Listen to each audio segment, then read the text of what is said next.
Hallelujah. Pinupuri ka namin, O Diyos na buhay at makapangyarihan sa lahat, Diyos ng langit at ng lupa, Diyos ni Abraham, ni Isaac at ni Jacob, Diyos na hindi nagbabago noon, ngayon at magpakailanman. Hallelujah. Hallelujah. Hallelujah. Lord, sa umagang ito, inaalala po namin ng iyong bayan, Lord. Ang bayan mong Israel na, Lord, sa mga oras na ito, Panginoon, ay nasa state of war, Lord. We pray, Lord, hallelujah, we lift up Israel to you. O Lord God, ingatan mo po ang bayan mo, Panginoon.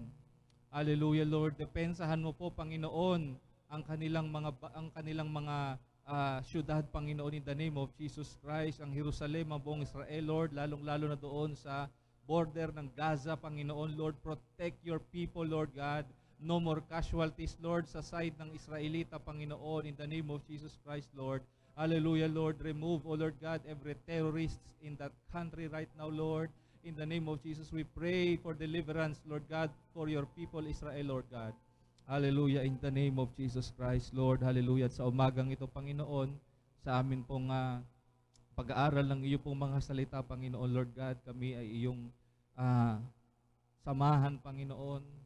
Tanggalin mo sa aming puso ang lahat ng mga balakid at mga magiging hadlang upang hindi po namin matanggap ang mga salita mo, Lord God, sa puso at isip namin, Panginoon. Ang lahat ng lalang ng dyablo, ng mga kanyang mga demonyo, lahat ng gawa ng kadiliman, Lord, ay sinasawata namin, sinasaway namin sa umagang ito sa pangalan ng Panginoong Hesus. Hallelujah, sa kapangyarihan ng dugo na dumanak sa krus ng Kalbaryo. Hallelujah, walang gawa ng kadiliman na makapananaig sa amin dahil kami ay mga anak ng Diyos, kami ay mga tinubos ng dugo ng Panginoong Hesus, at kami ay sinelyohan mo ng iyong banal na Espiritu. At sa umagang ito, ikaw maghari, Panginoong Hesukristo, sa tulong, hallelujah, ng iyong banal na Espiritu, maluwalhati ka, maparangalan ka, Panginoon. Ito po ang aming dalangin sa iyong pangalan, Jesus. Lahat ng anak ng Diyos ay magsabi ng Amen. Hallelujah.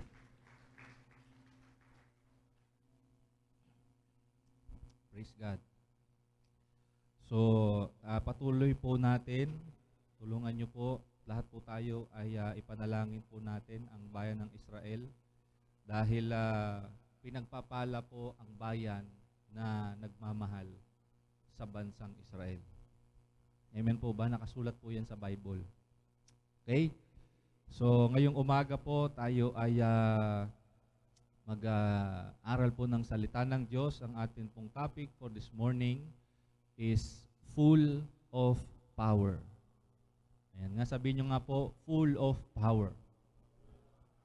Ayan, sabihin nyo nga po, power. Sabihin nyo ulit, power. Okay, no, power. Mabuti pa si Kuya Robert, may ganun pa eh. Power, ganun pa eh. Power. Amen.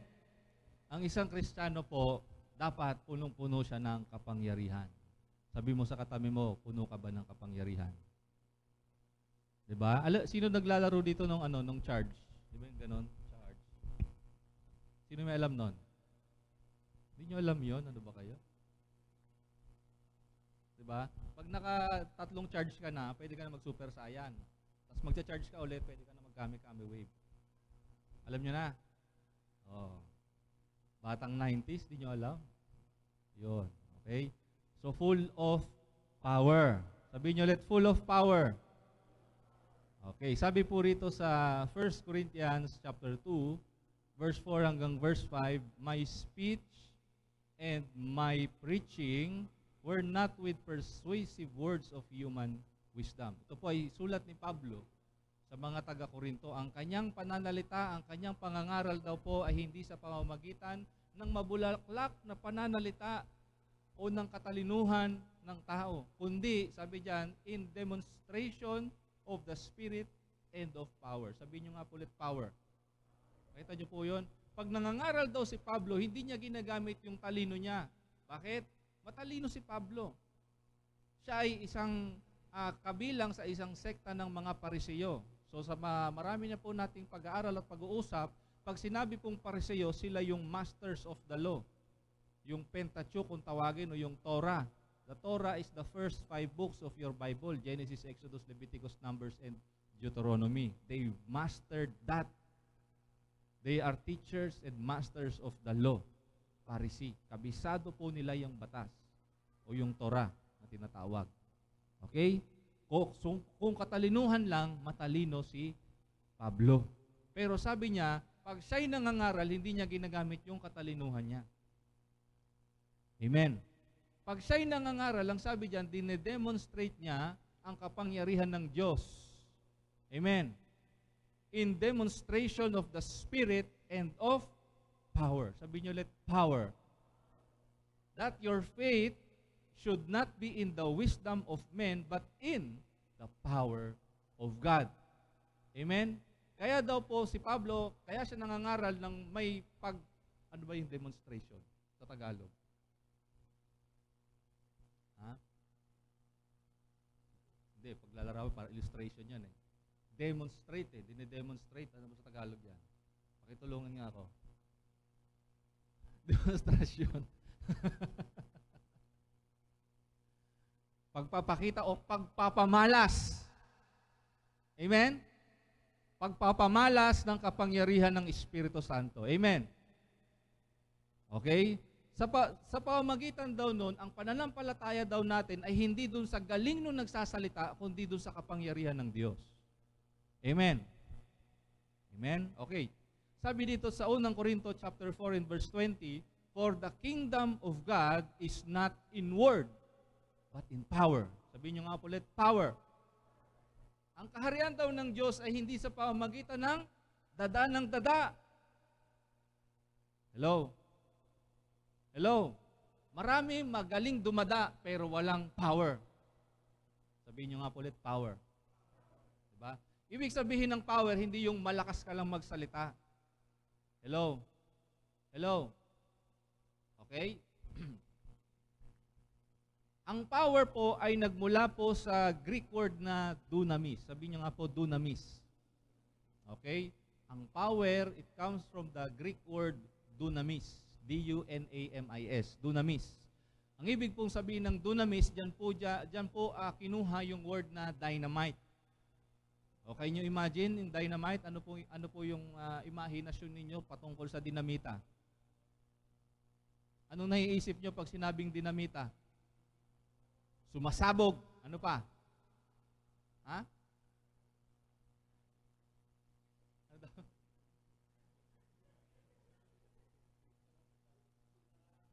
Masarap yung pagkain yun eh. Hindi, yung dinamita na sumasabog. Yun po yun, yung dunamis. Dynamite. Bang! Amen? Kaya yung sinasabi ni Pablo na dun sa 1 Corinthians 2, verse 4 to 5, hindi daw siya nangaral sa pamamagitan ng magagandang panalita, kundi nangaral siya with a bang. Amen. He preached with a bang. Ngayon, malalaman ninyo maya-maya, ano yung bang na yon? Amen? Ganito po, dapat malaman natin na dapat lahat tayong Kristiyano, we are living in power. We should live full of power. Sabi mo sa katabi mo, full of power. Sabi mo sa katabi mo, huwag kayong tumingin sa akin. Sabi mo sa katabi mo, full of power. Ayan. Diba? Yugyugin mo nga yung katabi mo. To. Gilingin mo yung uling dyan sa loob niyan. Ang magising-gising naman. Acts chapter 1 and verse 8. Okay? But you shall receive power. Yan.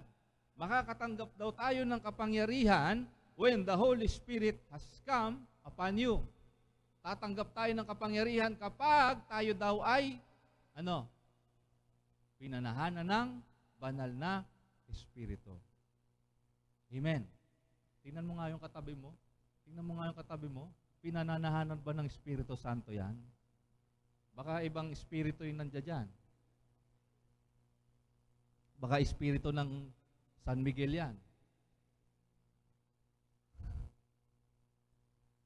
But you shall receive power when the Holy Spirit has come upon you.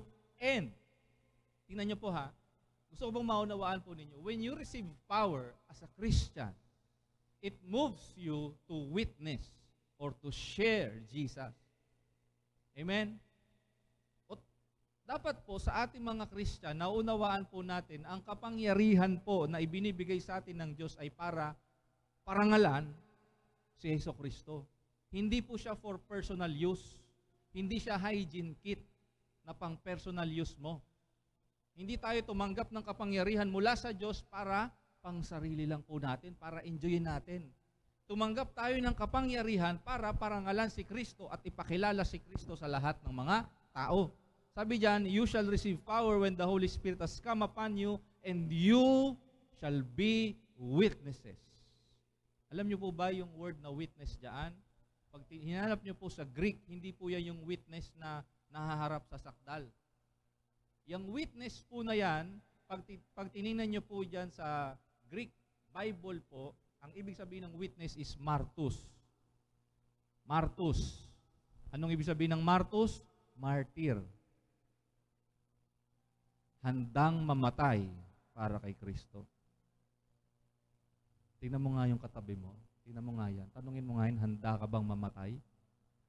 Handa ka bang mamatay para kay Lord? Hi, good morning po. Ano na lang po? Paki-guide mga usher. Praise God. So we Christians, when we receive the power from the Holy Spirit, nasa yun na po yung kapangyarihan para parangalan si Kristo, parangalan ng Diyos na nasa langit, at ipangaral siya sa lahat ng tao. Amen. Nasa iyo na. Sabi mo sa katabi mo, nasa iyo na. Okay? Yung dunamis po, balikan ko lang yung dunamis, 'di ba, power siya. In other terms siya yung energy. Sabihin niyo nga po, energy. 'Di ba? Kilala niyo ba si Mr. Pure Energy? Kilala niyo ba siya? 'Di ba? Hataw na. Ganun, di ba? Hataw kung hataw. Sabihin mo nga sa katabi mo, hataw kung hataw.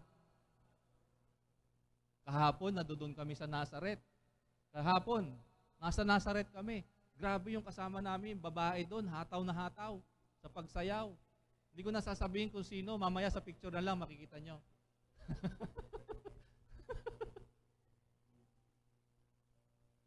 Grabe. Amen? Hataw na hataw para kay Lord. Amen? Amen? Palakpakan natin ng Panginoon. Kasi tumanggap ng banal na Espiritu. Okay. Ephesians chapter 1, verse 15 to 19. Sabi po ni Pablo sa mga taga-Epeso, therefore I also, after I heard of your faith in the Lord Jesus, and your love for all the saints. Tingnan niyo po ito ha. Yung mga taga-Epeso, narinig daw ni Pablo yung kanilang pananampalataya at yung kanilang pag-ibig sa lahat ng kapatiran. Tingnan niyo yan ha. Amen. Narinig yung kanilang pananampalataya, tapos meron silang pag-ibig sa lahat ng kapatiran. Tingnan mo nga yung katabi mo. Tingnan mo yung katabi mo. Tanungin mo nga yan, mahal mo ba ako? O, wag mong tingnan yung jowa mo.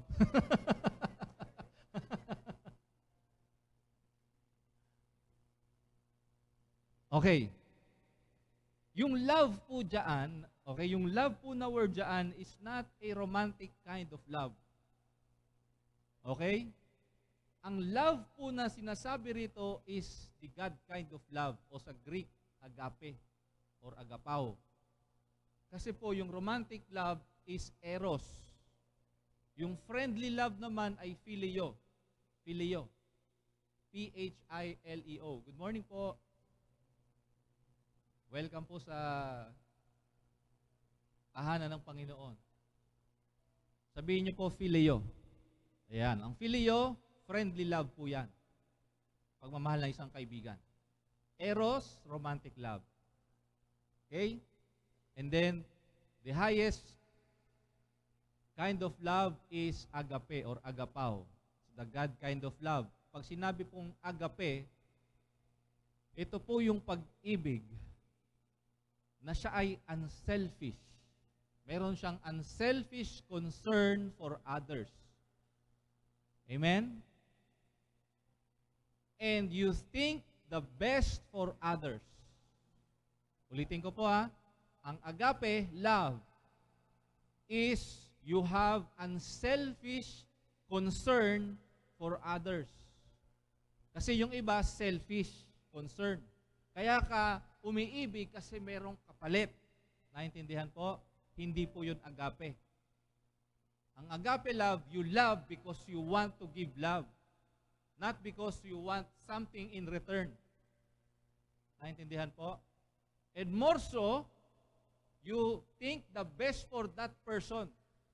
Amen. Oh, let me give you an example. Let me give you an example. Halimbawa, kami mag-asawa. Ang asawa ko punong-puno ng agape love. Ako hindi, puro eros lang. At dahil puro eros lang ang gusto ko, mahal ko lang siya pag maganda siya. Mahal ko lang siya kapag nakaayos siya. Eros eh. Diba? Romantic lang. At kapag hindi na siya maganda, maghahanap na ako na ibang maganda. Tama? Pero dahil siya may agape love, anong gagawin niya? Mamahalin pa rin niya ako. Pipiliin pa rin niya ako, araw-araw mahalin. Kahit na ganun ako. Tama? Hello? Kahit na pasaway. Amen? Kahit matigas ang ulo. Yun yung agape love. Tapos ano pa? She will think the best for me. Naintindihan po? Hindi niya ako sasabihan ng masasakit na salita kahit ganun yung estado ko. Ang gagawin niya, i-encourage pa ako. Ito ka dapat eh. Naintindihan po ninyo? Okay? You think the best for that person. Kasi minsan ang akala ninyo, mahal mo yung tao, ang pangit naman ng sinasabi mo dun sa tao. Sasabihin mo, mahal mo siya. Tapos dinadown mo naman siya. Binababa mo naman siya. That's not love. Amen? Ang sabi nga ng Bible, Ephesians chapter 4 verse 18, speaking the truth in love. Nagkakamali yung tao. Yes, pwede mo siyang sabihan ng pagkokorek, pero with love. Hindi yung mapipil niya na ang baba-baba niya. Naintindihan po ninyo? That's true love. Amen. Amen. Okay. So, Ephesians 1:15 to 19, tuloy po tayo. After I heard of your faith in the Lord Jesus and your love for all the saints, I do not cease to give thanks for you, making mention of you in my prayers, that the God of our Lord Jesus Christ, the Father of glory, may give to you the spirit of wisdom and revelation in the knowledge of Him, that the eyes of your understanding being enlightened, that you may know. Upang malaman daw ninyo, sabi diyan, what is the hope of His calling? Anong pag-asa na meron ka, na tinawag ka na ngayon? And what are the riches of the glory of His inheritance in the saints? Ano ba yung kayamanan na nag-aantay sa iyo sa kaluwalhatian sa piling ng Diyos sa langit? And what is the exceeding greatness of His power toward us who believe? Kailangan daw malaman natin kung ano yung nag-uumapaw na kadakilaan ng kapangyarihan ng Diyos na nasa atin na sumasampalataya. Amen po ba? Ang akala lang kasi natin kapag tinanggap natin si Jesus Christ, paupo-upo na lang tayo sa simbahan. Maraming Kristiyano hindi alam that there is such an exceeding greatness of power living inside of us. Naintindihan po ninyo? Ang Kristiyano, hindi lang kasi siya natuturuan, hindi niya nalalaman na mayroong kapangyarihan sa loob niya na nag-aantay lang na ilabas o lumabas. Amen. Amen. Bakit hindi magamit? Bakit hindi ma-apply yung kapangyarihan na yon? Una, hindi nagpe-pray. Pangalawa, hindi nagbabasa ng Bible. Pangatlo, hindi nagwo-worship. Pangapat, hindi umattend ng church. Panglima, umattend ng church, hindi umattend ng prayer meeting. Leader pa. Hello? Hindi ako napaparinig, ha? Hello? Meron sa Bible, ang naka-witness ng resurrection, ng ascension ni Jesus Christ ay 500. Nakalagay po yun sa 1 Corinthians chapter 15. Ang sabi ni Lord doon sa 500 na yun na naka-witness ng kanyang resurrection, Luke chapter 24 verse 49, Kuya Dave, mag-antay kayo sa Jerusalem. But tarry ye in the city of Jerusalem, until you are endued from power from on high. Okay? Luke chapter 24, verse 49.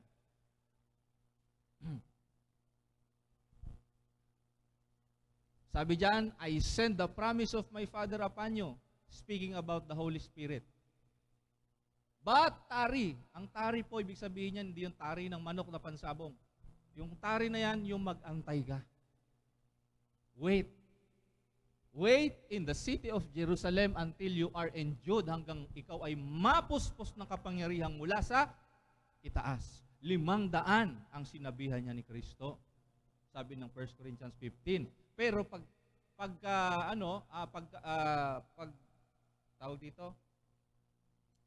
natin dun sa Book of Acts. Sige, punta tayo sa Book of Acts, Kuya Dave. Sa Book of Acts, chapter 1, ilan na lang sila na nag-pray doon sa Jerusalem. Sabi rito, Acts chapter 1,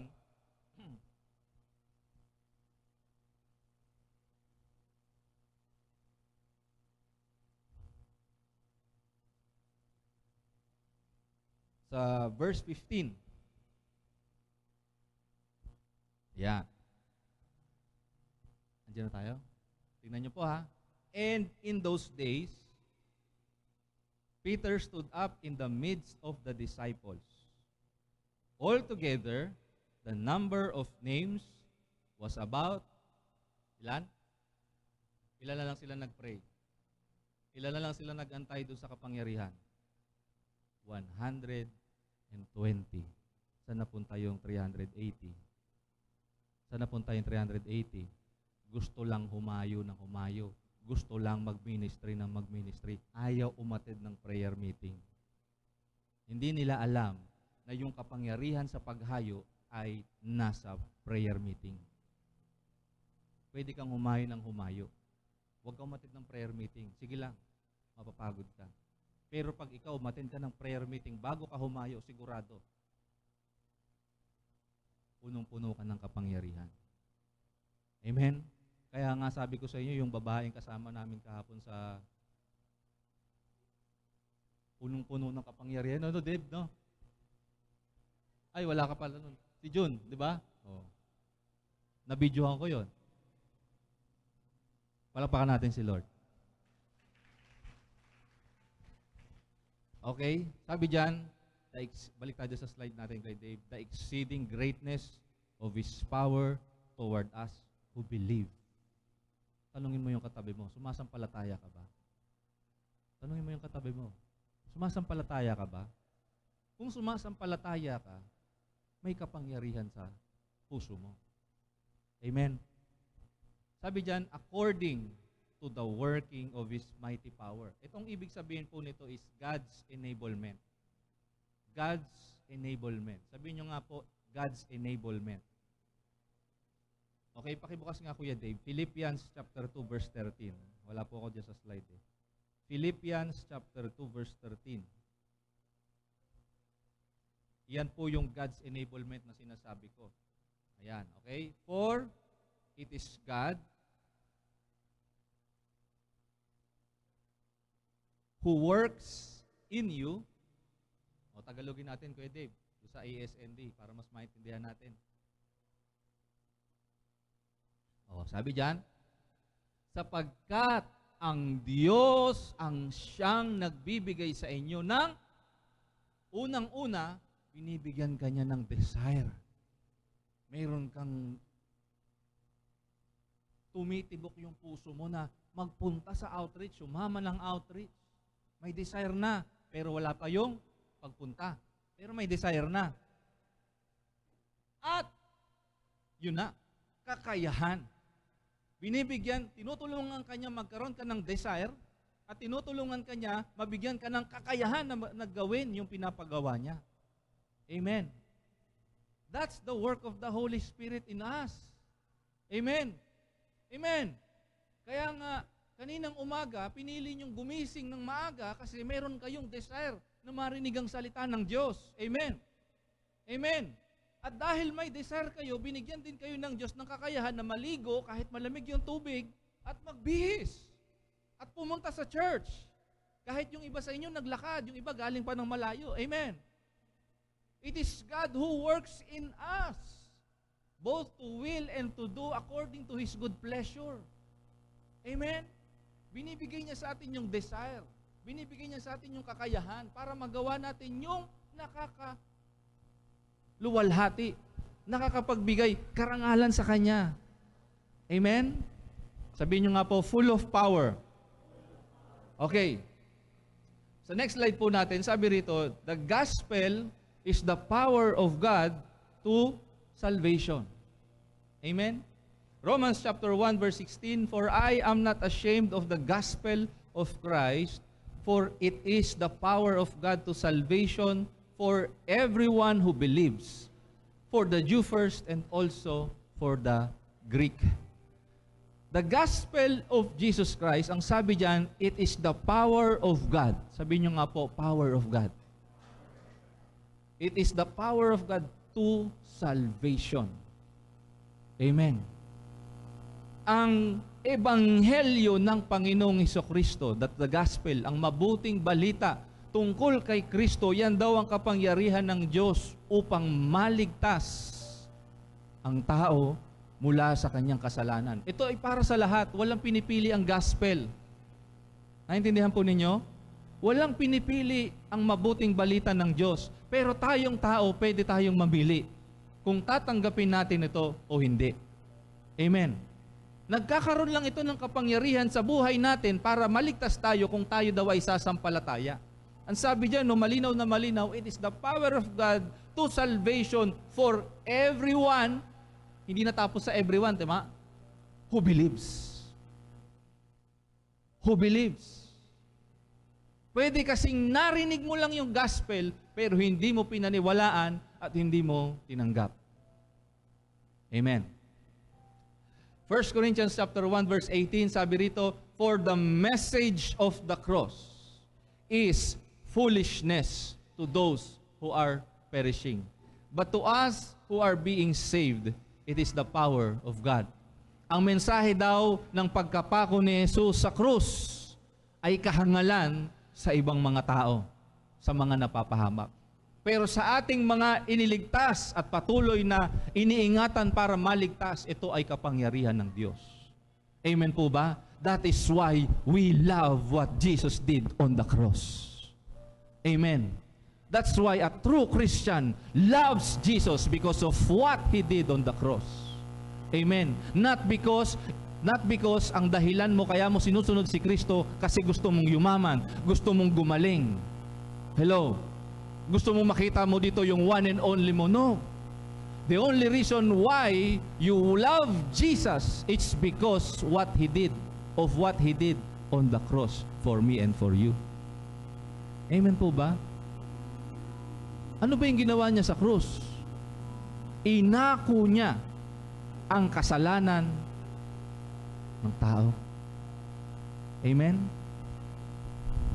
Yung karumihan natin, yung kasalanan po natin sa isip, sa salita at sa gawa po natin, inako ng Panginoong Hesukristo.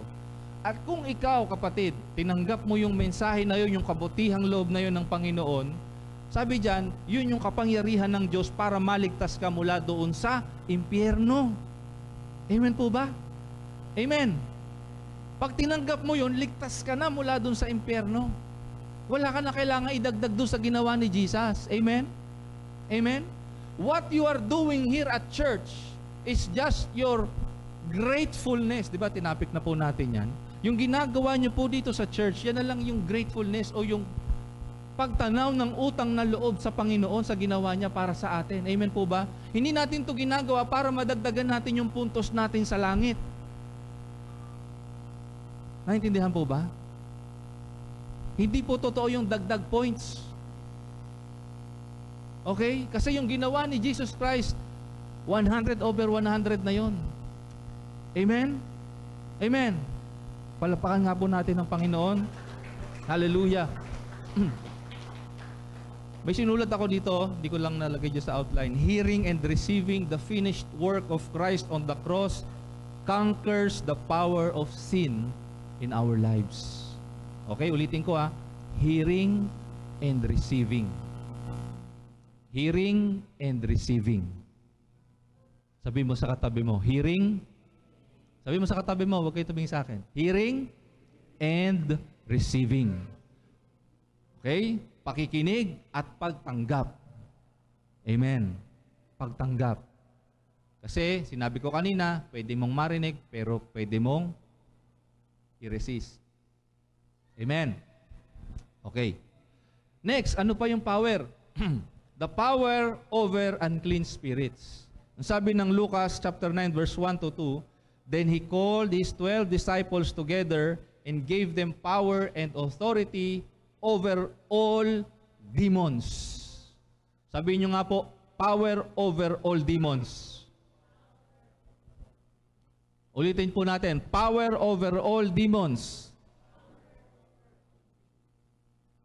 Amen. Ito po yung mga demons, ito yung mga kasama ni Satanas o ni Lucifer nung siya ibinagsak sa langit. Yung mga demons. Okay? Ang tawag sa kanila dati, angels. Nung binagsak sila dito sa lupa, ang tawag na sa kanila ay demons. At itong mga demons na to, some of them has bodily form, some of them stayed in their spiritual form. Kaya hindi nyo sila nakikita. But, they possess things, they possess places, they possess people. Kaya nga meron tayong tinatawag na mga demon-possessed o mga inaalihan ng masamang espiritu. Naunawaan po ninyo? Naunawaan? Kaya meron akong napanood sa Facebook noon yung na demon-possessed, nalutang daw Panood nyo ba yon? Panood nyo yan sa Facebook? Nalutang Diba? Sa ibang mga tao na hindi alam yung mga bagay na spiritual, ano sila? Tawag dito? Praise God. Para sa kanila, yung mga ganong pangyayari, parang ang tingin nila kabaliwan lang o nababaliw lang yung taong yun. Pero no, the spiritual realm is very much true. Just as the person next beside you.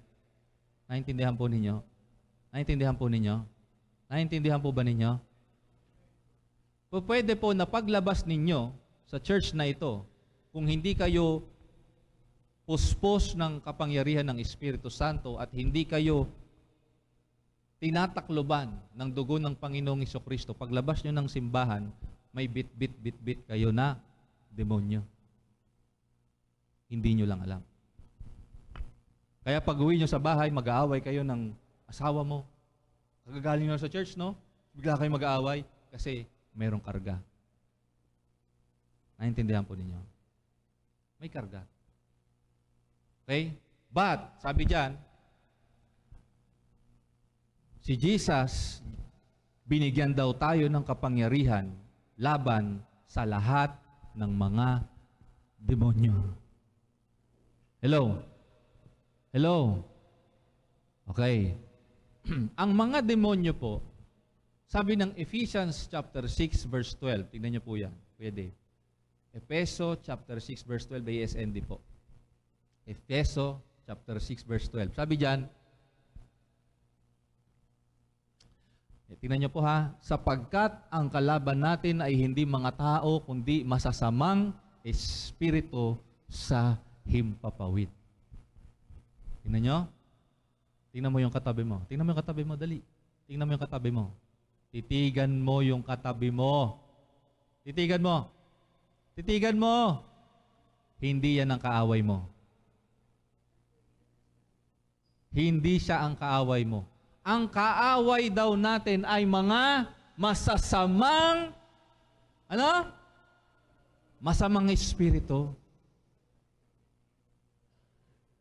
Minsan kasi, meron tayong ini-entertain na kasalanan, kaya nakakapasok yung masamang espiritu sa buhay natin, sa bahay natin, sa asawa natin, sa mga anak natin.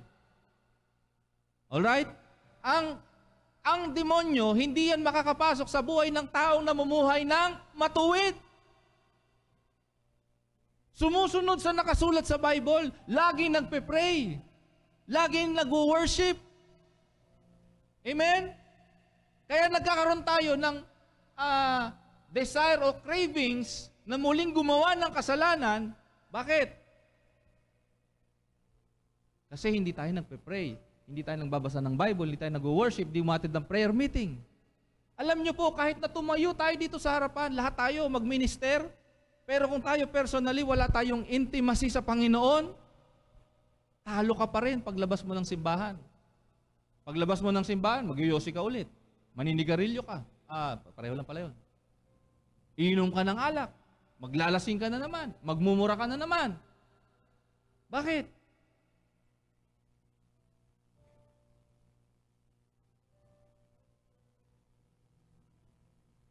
Kasi po, kalaban natin yung masamang espiritu. Tingnan nyo mga pinuno sila. Meron silang kapangyarihan. May kapangyarihan mga tagapamahala ng kadilimang namamayani sa mundong ito. Merong influence dito sa mundo.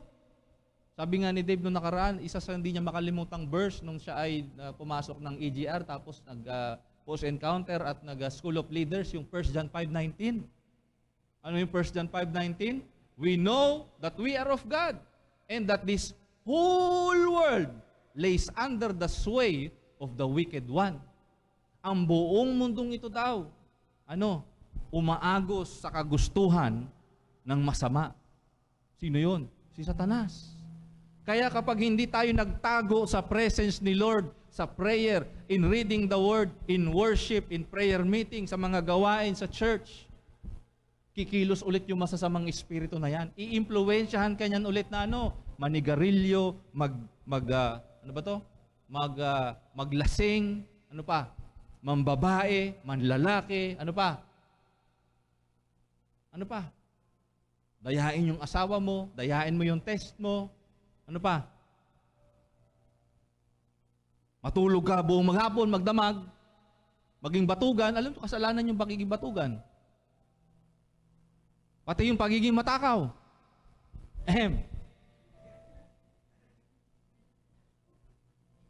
Amen? Kasalanan po yung pagiging matakaw. Tingnan nyo sa Old Testament, nabulunan yung mga matatakaw. Namatay.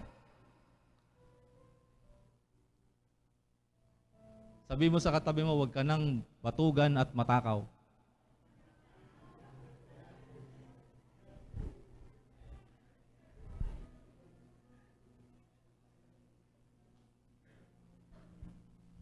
Para sa akin din yun, Para sa akin din yun.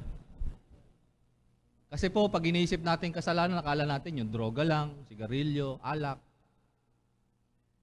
Kasalanan din po yung sobrang pagtulog. Sobrang pagkain. Lalong-lalo ng taba. Amen? Tapos kung magugulay once a month lang, kasalanan yun.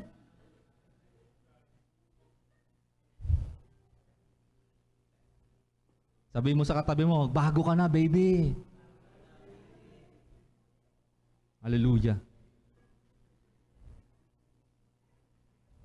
Biro mo yun, di ba? Mamumuhay ng batugan at matakaw, tapos lalapit kay pastor, Pastor, pa-pray naman. Bakit? May bato po ako sa abdo Bakit? Mahilig po ako sa maalat. Ay kasalanan mo pa, mag-repent ka. Di ba? Magpapapray kayo sa pastor tapos lifestyle nyo pala, mali. Hello?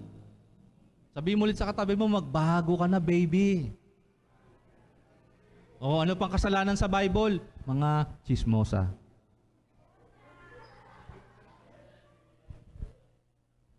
Mga chismosa. Nagkakalat ng chismis. Diba? Uy, alam mo ba, sabi ni ganito, sabi ni ganyan. Ay, talaga? Tapos babalita niya ulit sa isa. Uy, sabi ni ganito, ganito. Talaga? Yung isa naman, kunento. Alam mo ba ganito? Nakarating doon sa pinag-uusapan nila. Anong sinasabi mo? Di nag-away-away na. Tama? Nagpatayan na. Bakit? Dahil sa? Sabi mo sa katabi mo, huwag ka ng batugan, huwag ka ng matakaw, huwag ka ng chismoso, chismosa.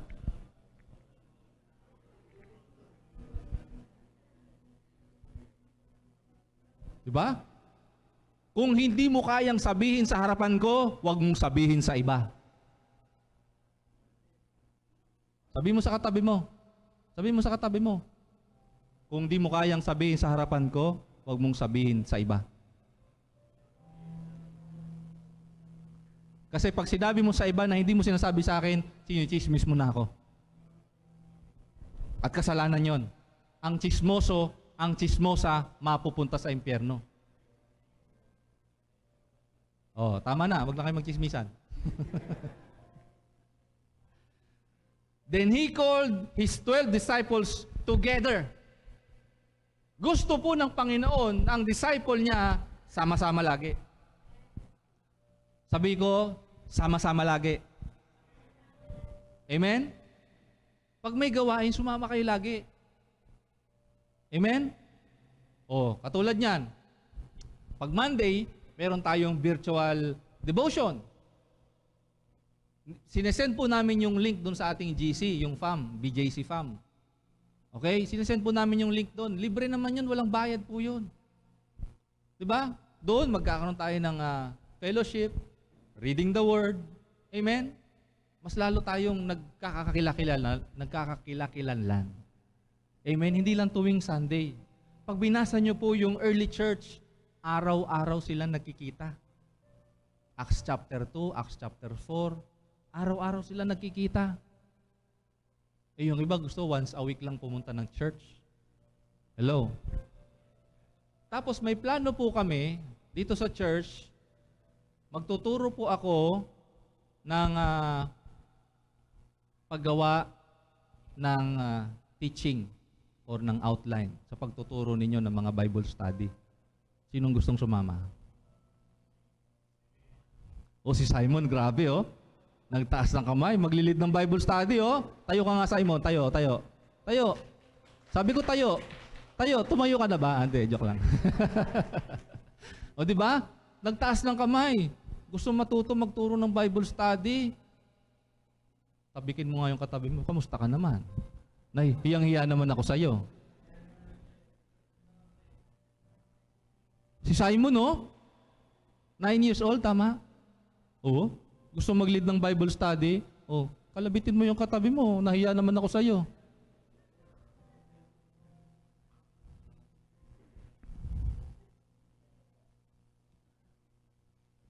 Okay. Kasi pag sama-sama po tayo, lalong-lalo na sama-sama tayo nag-worship, sama-sama tayo nananalangin, bumubuhos yung kapangyarihan ng Diyos. Amen? Amen. At kapag bumuhos daw yung kapangyarihan ng Diyos, sabi diyan, nagkakaroon tayo ng kapangyarihan over all demons. And, sabi diyan, to cure diseases. Hello? Tingnan niyo yung term, cure. Pagalingin. Hello? Hello? Hello? Pagalingin. Hindi lang yung, Lord, kung kalooban mo pagalingin si brother, si sister, let it be. No. Binigyan tayo ng kapangyarihan ng Diyos. Pag nagpatong daw tayo ng kamay sa may sakit, gagaling. Pero hindi tayo magpapagaling. Si Lord ang nagpapagaling. Amen? Amen. Ano pa? He sent them to what? To preach the kingdom of God. And to heal the sick. To cure diseases and to heal the sick. Saan ka pa? Brother, sister. May kilala ba kayong may sakit? May kilala kayong may sakit? O kayo mismo may sakit? Binigyan ka ng kapangyarihan ng Diyos. Patong mo yung kamay mo dyan. In the name of Jesus, be healed right now. Amen. Amen. Yung kapangyarihan po na yun, nasa ating lahat. Hindi lang na kay pastor. Kaya pag mayroon kayong kapitbahay na may sakit, tapos alas 12 na ng gabi, alauna, alas 2, huwag niyong tawagan si pastor. Mag-pray lang kayo, mag-worship kayo, ipag-pray niyo yung kapitbahay niyo. Pagagalingin ni Lord yun. Amen. Amen. Palakpakan po natin ng Diyos. Luke chapter 10 verse 19, behold, I give you the authority to trample. Sabihin nyo nga po, trample. Ganun nga kayo. Lakasan nyo. 1, 2, 3. To trample serpents and scorpions. Ito po yung mga demonyo. Kaya pagka halimbawa papunta kayo ng CR at madilim, tapos may nararamdaman kayo, natatakot kayo, sabihin nyo, in Jesus' name, lumayas ka dito. Tadyakan nyo lang. Amen. He give you the authority to trample. Amen. Amen. And overall, tingnan nyo yan, lahat ng kapangyarihan ng kaaway at walang sinuman ang makapananakit laban sa inyo. Amen po ba? Kasi merong ibang kaisipan, pag pinalayas mo yung demonyo doon kay sister o kay brother, lilipat sa iyo yung demonyo niya. No. Sabi ng Bible, nothing shall by any means hurt you. Because the Holy Spirit is in me and is in you. Amen. Palapakan natin si Lord. Palapakan natin si Lord. Hallelujah. Oh, hallelujah. Kapag ka po tayo ay nangangaral ng Ebanghelyo ng Panginoong Hesukristo, tayo po, yung pagpapangangaral pa lang natin ng salita ng Diyos, okay, nakikipagdigma na tayo sa mga kampo ng kadiliman. Kasi ayaw po ni Satanas ng kanyang mga demonyo at kanyang mga kampon na ang mga tao ay makarinig ng gospel. Ayaw ng demonyo na ang tao ay maligtas mula sa kanyang kasalanan. Kasi gusto ng demonyo at ni Satanas may kasama siya sa impyerno. Alam niyo po ba ang impyerno ay hindi po nilalang ng Diyos para sa tao? Alam niyo po ba yon? Ang impyerno ay hindi po nilalang ng Diyos para sa tao. The primary purpose of hell is for Satan and his demons. Satan wants company. Satan wants you and me. Kaya kanya gustong bumalik sa pagkakasala para may kasama siya sa impyerno. God doesn't want you there. God doesn't want you there. Satan wants you there. Hello? Kaya pag bumabalik na yung mga desire mo sa kasalanan, palayasin mo na agad sa buhay mo si Satanas. Demonyo. Huwag mo nang hawakan. Di ba, nung may gesture ako na nakaraan, sabi ko, yung nagpapaalaala sa iyo ng kasalanan, ilagay mo sa harapan. Pero kung ikaw yung tao na hindi ka pa handang ibigay kay Lord, isuko kay Lord yun, hindi mo ilalagay dito yon. Di ba? Ano nagpapaalaala sa iyo sa alak? Ano nagpapaalaala sa iyo sa sigarilyo? Lighter, posporo. Tama? At kung ano-ano pa mga kasalanan. Di ba? Si Kuya Richard, nagulat ako, Kap, ano pong connection niyan sa inyo? Tapos kunento niya sa akin. Diba?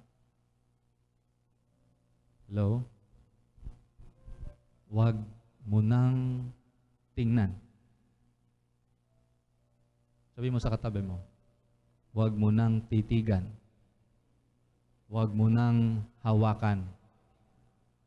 Huwag mo nang tikman. Diba ginawa ni Eva yon? Tinitigan niya, hinawakan niya, at tinikman niya. Kaya, nagsisimula lang yan sa pagtitig. Huwag mo nang titigan. Lalong-lalo na yung cellphone mo. Hello? Nasa church na ang titig, nasa cellphone pa din.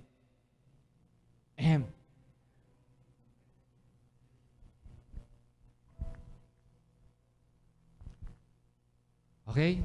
Ang pagpapalayas sa mga masamang espiritu, ulitin ko po, dahil lamang yan sa Diyos.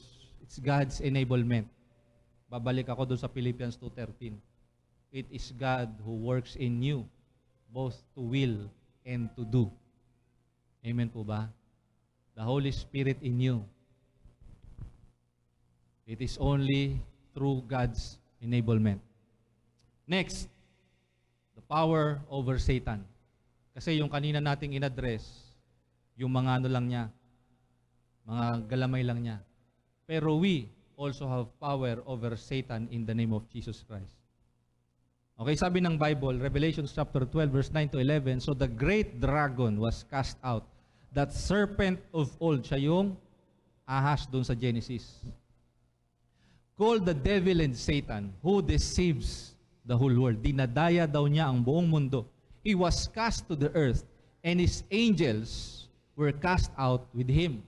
So nung siya itinapon ng Diyos mula sa langit papunta dito sa lupa, kasama yung kanyang mga anghel, at sila yung mga naging demonyo. Then I heard a loud voice saying in heaven, "Now salvation and strength and the kingdom of our God and the power of his Christ have come. For the accuser of our brethren," ano po yung Tagalog ng accuser? Lagi nang aakusa.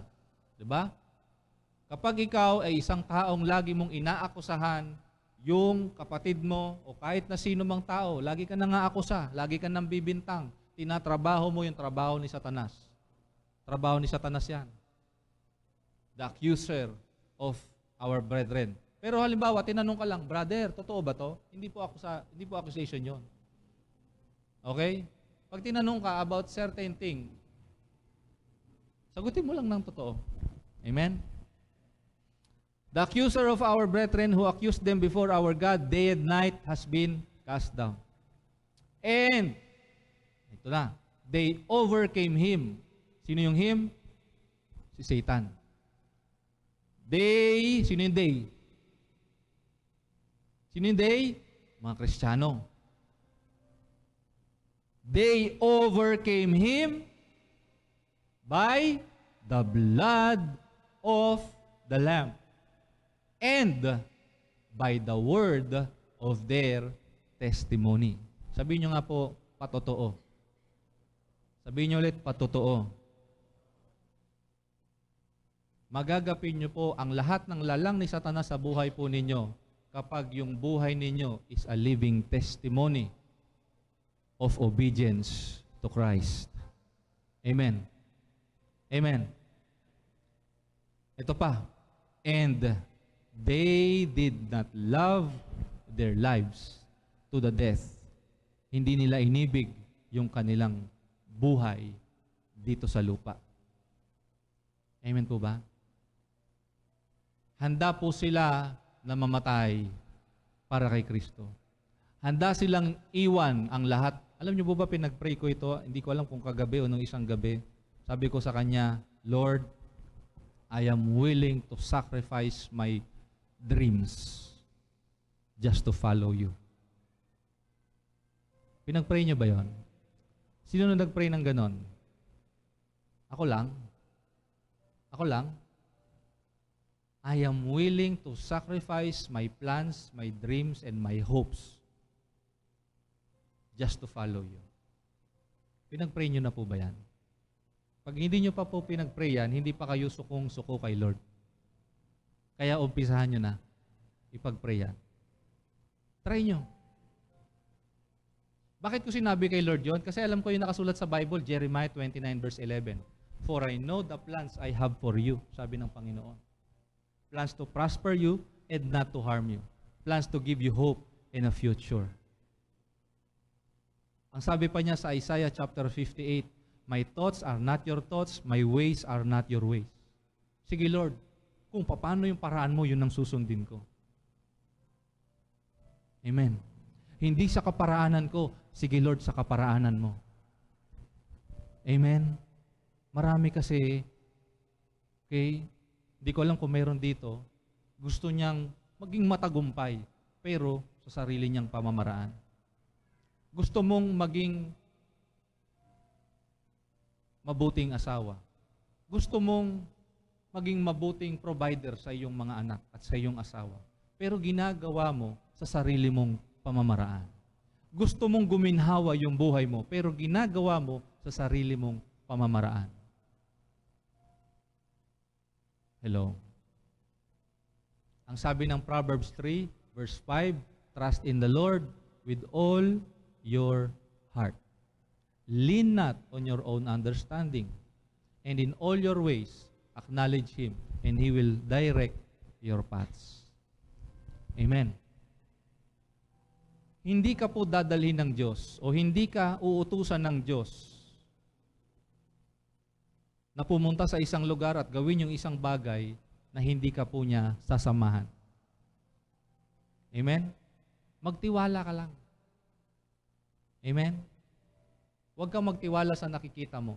Huwag kang magtiwala sa nararamdaman mo. Magtiwala ka sa salita ng Diyos. Amen. Okay.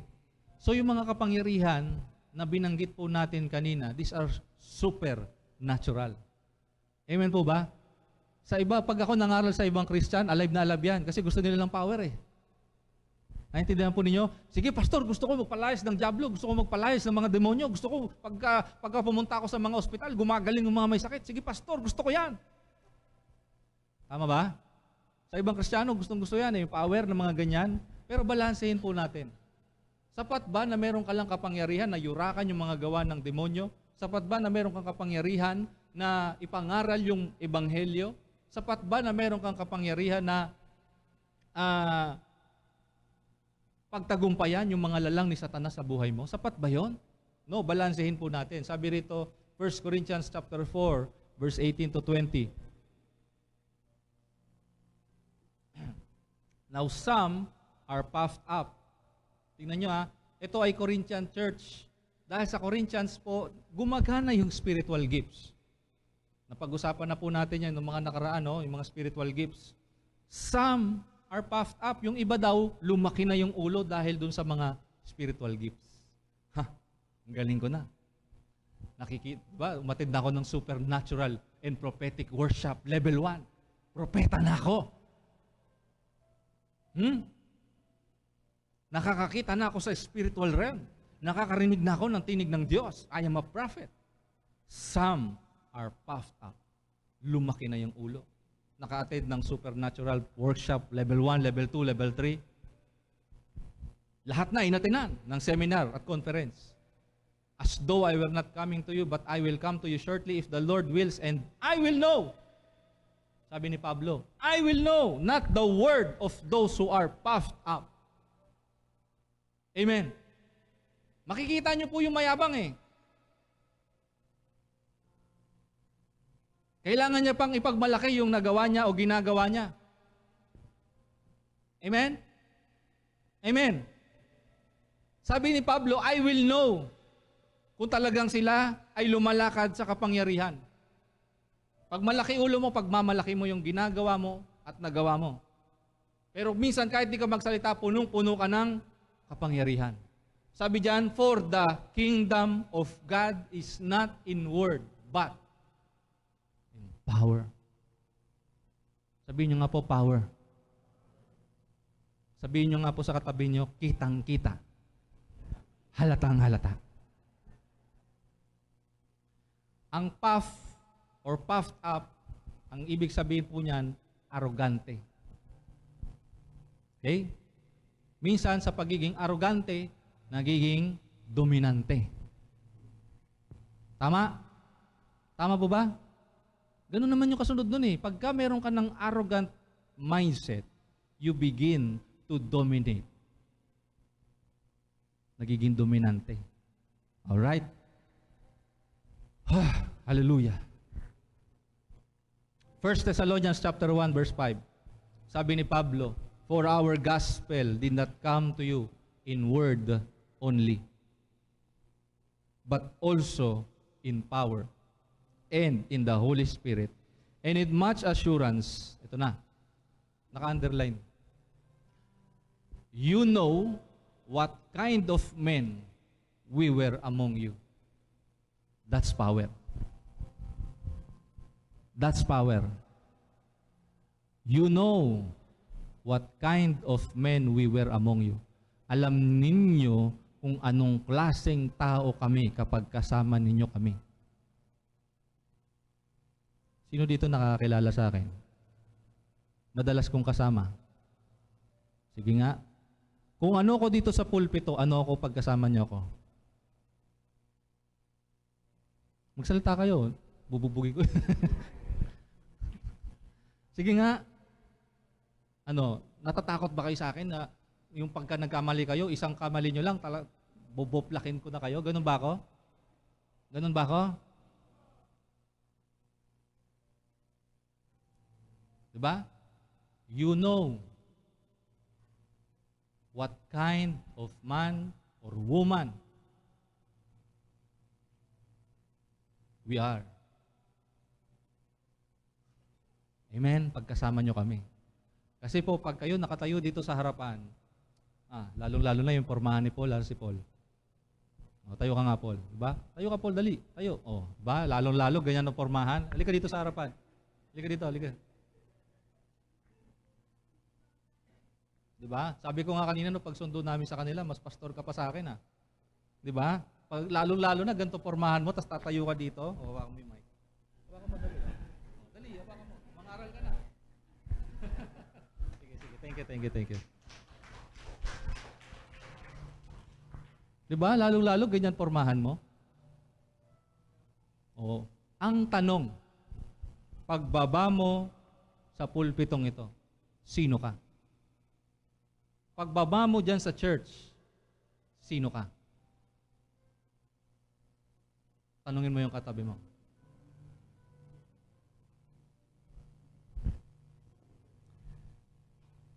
Yung power po na yan, ito yung power ng isang buhay that demonstrates God in his or her life. Hindi lang yung puro ka cast out ng demons, sharabakhande. Paglabas mo ng bahay mo, kung ano na naman lumalabas sa bibig mo, sa kapwa mo. Next, power to live godly. Kapangyarihan para mabuhay na may kabanalan. 2 Peter 1:3, as His divine power has given to us all things that pertain to life and godliness through the knowledge of Him who called us by glory and virtue. Binigyan tayo ng kapangyarihan ng Diyos para mabuhay sa lupang ito ng may kabanalan. According, sabi diyan, sa pamamagitan through the knowledge of Him. True yung knowledge po dyan, intimacy. Sabihin nyo nga po, intimacy. Ano po yung intimacy? Pagiging sweet nyo ninyo ni Lord. Yung moment ninyo ni Lord, yun lang yun eh. Galatians 5:22-23, but the fruit of the Spirit is love, joy, peace, long-suffering, kindness, goodness, faithfulness, gentleness, self-control. Okay? Pag kayo sweet na sweet kayo ni Lord, moment by moment, lahat po ng yan, magkakaroon ka. Bunga na yan. Ba? Punong-puno ka ng pag-ibig, ng kagalakan, kapayapaan, pagtsatsaga, kabutihan, kabaitan, pagiging tapat, kahinahunan, at pagpipigil sa sarili. Basta maging intimate ka lang kay Lord. Okay? 2 Timothy chapter 1 verse 7, for God has not given us a spirit of fear, but of power, and of love, and of a sound mind. Okay? Binigyan daw tayo ng espiritu ng kapangyarihan, pag-ibig, at maayos na kaisipan. Can you imagine, yung power at yung love, yung sound mind, magkakasama sa isang verse. Kasi hindi pwede na puro power ka lang. Hindi rin pwede na puro love ka lang. Hindi rin pwede na wala kang sound mind, maayos na kaisipan. Naintindihan po ninyo? Power, love, and sound mind. Kung pupuntahan nyo yung 1 Corinthians chapter 13, verse 1-3, kung ako ay nakakapagsalita ng wika ng mga anghel at wika ng mga tao, subalit wala naman akong pag-ibig, wala rin. Amen. So dapat magkakasama yan. Power, love, and sound mind. Yung sound mind, it's the mind of Christ. Renew the spirit of your mind. Do not conform to the pattern of this world, but renew the spirit of your mind. Amen? You present your bodies to God as a living sacrifice. And lastly, power to obey God. Hebrews 10:15-16, but the Holy Spirit also witnesses to us, for after He had said before, this is the covenant that I will make with them after those days, says the Lord. I will put my laws into their hearts, and in their minds I will write them. Yung mga batas, yung mga commandments daw ni Lord, isusulat niya sa puso natin. Amen. Kasi pag naitatak na ng Diyos sa puso natin yung kanyang mga salita, automatic magagawa na po natin yan. It's the power to obey God. Ezekiel 36:26-28, sabi diyan, I will give you a new heart, and put a new spirit within you. Bibigyan daw niya tayo ng bagong puso at bagong espiritu. Kaya nga dapat kang ma-born again. Amen. I will take the heart of stone out of your flesh and give you a heart of flesh. I will put my spirit within you and cause you to help you to walk in my statutes, and you will keep my judgments and do them. Tingnan niyo po. He will cause us. He will help us to what? To keep and do His commands. Amen? Then you shall dwell in the land that I gave to your fathers. You shall be my people, and I will be your God.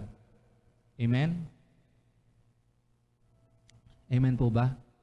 So may kapangyarihan ka mangaral, may kapangyarihan ka magpalayas ng mga demonyo, magpagaling ng mga may sakit. Binigyan ka rin ng Diyos ng kapangyarihan na mamuhay ng may kabanalan.